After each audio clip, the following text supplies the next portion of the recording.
একজন প্রবাসী তার জীবনের অনেক বড় একটা আনন্দ, একটা বিনোদনের সময় বাড়িতে রাইখা সে যে বিদেশ আসে এত দূর পরিবার ছাইরা, তার আসলে চাওয়া কি?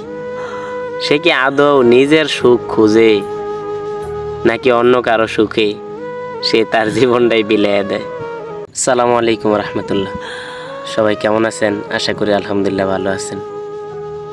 বরাবরের মতন আরও একটা নতুন ভিডিওতে চলে আসলাম।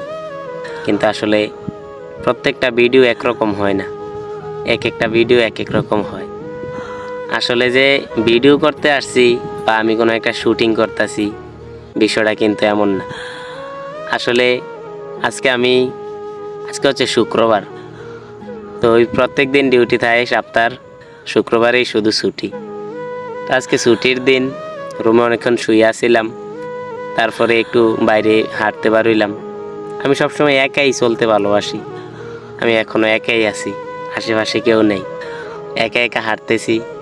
আমি যেখানে থাকি এরা মোটামুটি মরুভূমি অঞ্চল, তো আমি একটু সাইডে আসলাম, একা একা একটা সাইডে এসে বসে রইলাম।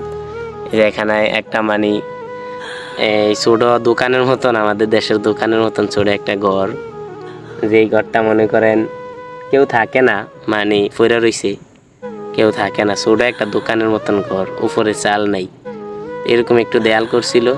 কেউ হয়তো কেন করছে জানি না, হয়তো থাকে না, অনেক দিনের পুরনো, এমন আর কি।